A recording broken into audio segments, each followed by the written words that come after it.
LASIK से जुड़े आपके 11 सवाल। नमस्कार सबको। मैं हूं doctor Aman Malik, cataract and LASIK surgeon. सबसे पहले मैं आपका शुक्रिया अदा करना चाहूँगा कि आपने इतने सारे डाउट्स पूछे मुझसे। आज मैं आपके सारे फ्रिक्वेंटली आस्क्ड क्वेश्चंस जो आप लोगों ने मुझे पर्सनल मैसेजेस करके, कमेंट्स करके डाउट्स पूछे हैं, मैं उन सारे डाउट्स को क्लियर करना चाहूँगा। तो सबसे पहला क्वेश्चन जो मुझसे पूछा गया वो ये था कि क्या लासिक एक पेनफुल प्रोसीजर है। तो इसका जवाब मैं ये देना चाहूँगा कि लासिक बिल्कुल भी पेनफुल प्रोसीजर नहीं है। सर्जरी से पहले एक एनेस्थेटिक ड्रॉप, सुन करने की ड्रॉप्स आपकी आंख में डाली जाती है, जिससे आपको किसी भी प्रकार का कोई पेन नहीं होता है। हाँ, जब सर्जन आपकी आई को होल्ड करता है तो उस समय आपको थोड़ा सा प्रेशर फील होता है, एक भारीपन सा महसूस होता है, लेकिन ये प्रोसीजर कम्प्लीटली पेनलेस है। इसमें किसी भी प्रकार का कोई भी दर्द नहीं होता है। तो दूसरा सवाल लेना चाहेंगे। इन्होंने पूछा हुआ है कि क्या हर कोई लासिक करा सकता है। Can everyone can get LASIK done, जिसको भी ग्लासेस लगे हुए हैं। इसका जवाब ये है कि हर इंसान लासिक के लिए फिट नहीं है। इसी कारण के लिए आपको सर्जरी से पहले एक वर्कअप किया जाता है, आंखों की जांच की जाती है, जिसको हम प्री लासिक वर्कअप कहते हैं। प्री लासिक वर्कअप में आपकी आंख की काली पुतली से लेके पर्दे की हर डायरेक्शन चेक करी जाती है, आपका नंबर चेक किया जाता है, आपकी काली पुतली की कर्वेचर्स चेक किए जाते हैं, और ये डिसाइड किया जाता है कि आप लासिक के लिए फिट हैं या नहीं। अगर प्री लासिक वर्कअप में ये डिसाइड कर लिया जाता है कि आप लासिक के लिए फिट नहीं हैं, तो आप लासिक नहीं करवा सकते। अगर आप लासिक नहीं करवा सकते और फिर भी आप चश्मा हटवाना चाहते हैं, उनके लिए डिफरेंट प्रोसीजर्स अवेलेबल हैं, जो आप अपने डॉक्टर से डिस्कस भी कर सकते हैं, और मैं अपनी नेक्स्ट वीडियोस में आपको समझा भी दूंगा। तो इसी के साथ चलते हैं तीसरे सवाल पे, रिकवरी। इन्होंने पूछा हुआ है कि लासिक रिकवरी में कितना टाइम लगता है। देखिए, लासिक बहुत ही एडवांस्ड और बहुत ही फोकस तरीके से किया जाने वाला प्रोसीजर है।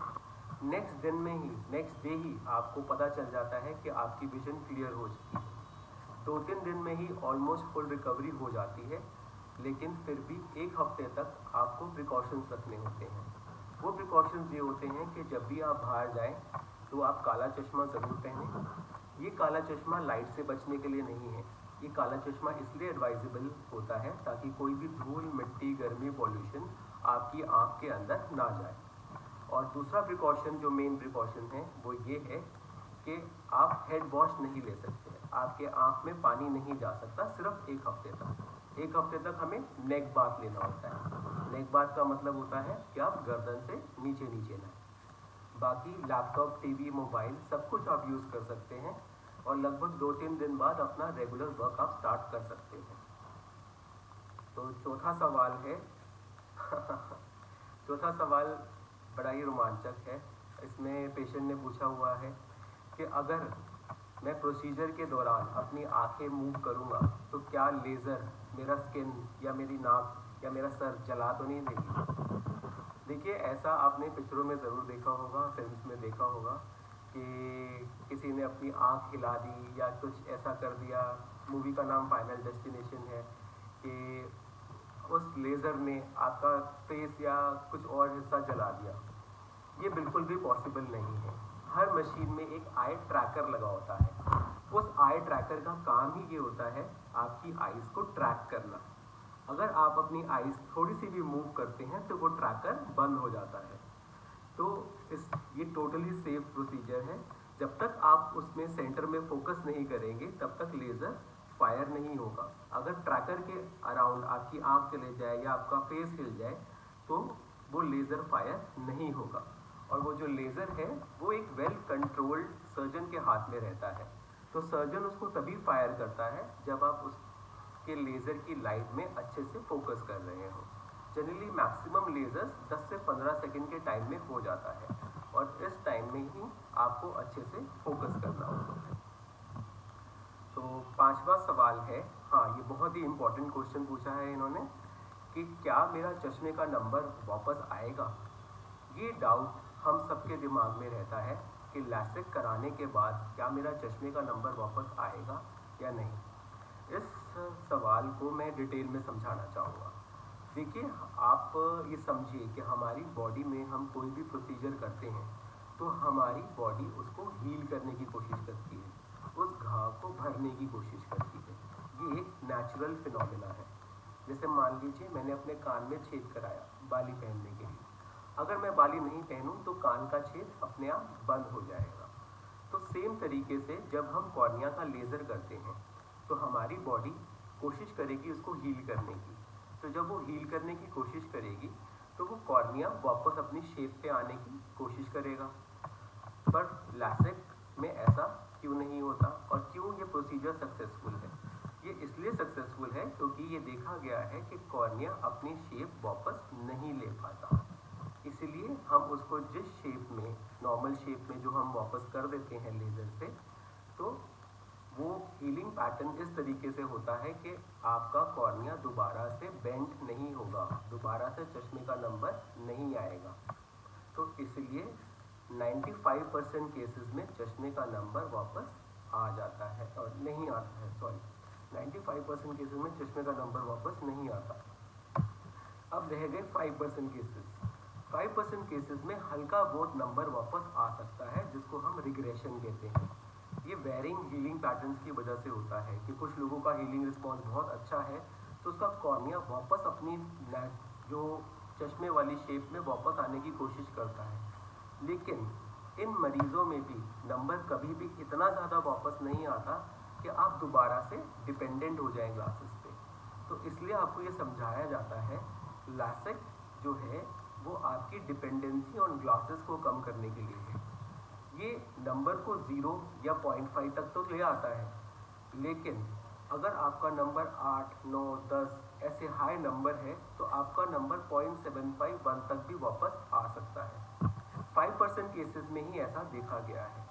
इन केसेस में 5% में से 2 से 3% लोग लैसिक रीडू भी करा लेते हैं। लैसिक रीडू में हम लैसिक एनहांस कर देते हैं 3 से 6 महीने बाद प्रोसीजर के, ताकि जो रेजिडुअल नंबर वापस आया, रेजिडुअल नंबर बचा है या नंबर वापस आया है, वो हम उसको क्लियर कर सकें।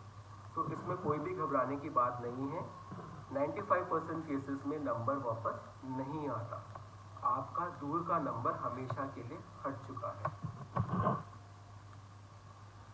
Will my vision worsen after LASIK?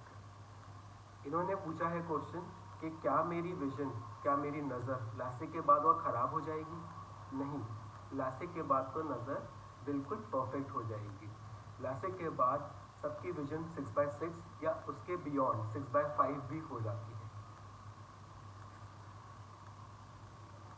Next question है कि मुझे डर लगता है कि लैसिक से कोई टेरिबल साइड इफेक्ट हो जाएगा या लैसिक बहुत ही रिस्की प्रोसीजर है। तो हमें ये समझना होगा कि मेडिकल साइंस में कोई भी प्रोसीजर 100% नॉर्मल या सेफ नहीं माना जाता। हर प्रोसीजर या तो 99 या तो 99.9% सेफ ही होगा। सर्जरी एक तरह की सर्जरी ही है, लेकिन LASIK is the safest medical procedure in the world. ये सबसे सेफ मेडिकल प्रोसीजर माना गया है, ये सबसे सेफ कॉस्मेटिक प्रोसीजर है। अगर आपके डॉक्टर ने बोल दिया है कि आप लैसिक के लिए फिट हैं तो ज़रूर कराइए, लेकिन अगर बोल दिया है कि आप लैसिक के लिए फिट नहीं हैं तो ज़बरदस्ती चश्मे का नंबर हटाने के लिए सिर्फ आधा नंबर हट जाए, सिर्फ 90% नंबर हट जाए, इसके लिए लैसिक मत कराइए। अच्छा, इन्होंने पूछा है कि मुझे लगता है कि लैसिक अभी भी नया है और न्यू टेक्नोलॉजी है, इसलिए मेरे को डर लगता है कराते हुए। देखिए, लैसिक कोई न्यू टेक्नोलॉजी नहीं है। पिछले 20 से 25 साल से ये रेगुलरली पूरे वर्ल्ड में लाखों पेशेंट्स में हो रही है और ये बहुत ही सक्सेसफुल प्रोसीजर है। अब ये एक डाउट मेरे काफ़ी पेशेंट्स पूछते हैं कि उनको बोला गया है कि अगर आप अभी लैसिक करा लेंगे और जब आप बूढ़े हो जाएंगे, 60 साल के हो जाएंगे, तब कैटरैक्ट प्रोसीजर में या मोतियाबिंद के ऑपरेशन में कोई प्रॉब्लम आती है। देखिए, ऐसा कुछ भी नहीं है। कैटरैक्ट प्रोसीजर में कोई भी प्रॉब्लम नहीं आती। कैटरैक्ट में हमें आँख के अंदर लेंस डालना होता है, लैसिक कॉर्निया के ऊपर होता है। आज से 20 साल पहले जब लैसिक शुरुआत हुई थी, तब लोगों को ये नहीं समझ आ रहा था कि मोतियाबिंद का जब हम ऑपरेशन करते हैं तो उनका लेंस का नंबर कैसे कैलकुलेट करें लैसिक वाले पेशेंट्स में। लेकिन अब तो हम रूटीनली वो करते हैं। मेरे कितने पेशेंट्स हैं जो मैं कैटरैक्ट ऑलरेडी ऑपरेट कर चुका हूँ और उन्होंने अपना 35-40 साल की उम्र में लैसिक कराया था। तो ये टोटली सेफ प्रोसीजर है। कैटरैक्ट ऑपरेशन में कोई भी प्रॉब्लम नहीं आएगी। आप ये मत सोचिए कि 60 साल के बाद कोई प्रॉब्लम आ जाएगी और आपका मोतियाबिंद का ऑपरेशन नहीं हो पाएगा। ये बात बिल्कुल गलत है। अच्छा ये भी एक बहुत ही अच्छा सवाल है। लोगों के मन में डाउट रहता है कि ये जो आंखों के डॉक्टर होते हैं ये खुद तो चश्मा पहनते हैं, ऑफ्थैल्मोलॉजिस्ट, लेकिन बाकी सबको लैसिक एडवाइस कर देते हैं। देखो, आपको ये सबसे ज़रूरी बात समझनी होगी कि लैसिक एक कॉस्मेटिक प्रोसीजर है। कॉस्मेटिक प्रोसीजर का मतलब क्या होता है कि ये एक नेसेसिटी नहीं है। जैसे मान लीजिए किसी को एक मोतिया हो गया, अब मोतिये का ऑपरेशन कराना उसके लिए नेसेसिटी है। नेसेसिटी का मतलब कि अगर वो मोतिया नहीं निकलवाएंगे तो उनकी नज़र साफ नहीं होगी। लैसिक का प्रोसीजर एक कॉस्मेटिक प्रोसीजर है। आप खुद अपनी मर्जी से वो चश्मा हटवाना चाहते हैं, इसीलिए ही डॉक्टर आपको एडवाइस कर रहा है कि उस चश्मे को आप कैसे हटवाएं। अगर आप चश्मा नहीं हटवाना चाहते तो लैसिक मत कराइए। सिमिलरली आई सर्जन या ऑफ्थैल्मोलॉजिस्ट के साथ है। जो लोग अपने चश्मे से कंफर्टेबल हैं वो चश्मा यूज़ कर रहे हैं। जो लोग चश्मे से कंफर्टेबल नहीं हैं उन्होंने खुद लैसिक करा रखा है। मैं कितने डॉक्टर्स को जानता हूँ जिन्होंने लैसिक करा रखा है। मैंने खुद अपनी फैमिली में सर्जरीज कर रखी हैं। मेरे सिस्टर इन लॉ, मेरे ब्रदर इन लॉ, मेरे साले, सबने अपना लैसिक मुझसे कराया हुआ है। तो लैसिक एक सेफ प्रोसीजर है। सिर्फ इसी बात में इसको डाउट में लेने की ज़रूरत नहीं है कि इस आई डॉक्टर ने क्यों नहीं कराया या उस आई डॉक्टर ने क्यों नहीं कराया। तो इस तरह से तो आप लोगों को बोलेंगे कि आपने नाक सीधी क्यों नहीं कराई, आपने अपने चीक्स बड़े क्यों नहीं कराए। ये तो कॉस्मेटिक सर्जरी है ना। जो कराना चाहता है वो करा रहा है, जो नहीं कराना चाहता वो नहीं करा रहा है। ठीक है। ब्लेड और ब्लेडलेस लैसिक लैसिक में क्या डिफरेंस है ये मैं अपनी पहली वीडियो में बता चुका हूँ कि ब्लेड लैसिक में जो आपके कॉर्निया का फ्लैप होता है वो एक मशीन से उठाया जाता है, और ब्लेडलेस लैसिक में जो आपका फ्लैप होता है वो लेज़र से उठाया जाता है। दोनों प्रोसीजर्स में जो चश्मे का नंबर है वो एक ही लेज़र से करेक्ट किया जाता है। अगर इसमें हम कोई सॉफ्टवेयर ऐड करते हैं तो उसको हम कॉन्टूरा विजन कहते हैं या टोपो गाइडेड लैसिक कहते हैं। ठीक है, इसी के साथ मैंने आपके सारे सवालों का जवाब दे दिया है। अगर आपको फिर भी कोई डाउट हो तो आप मुझे कॉल कर सकते हैं या फिर मेरे नंबर पे अपॉइंटमेंट ले सकते हैं। बाकी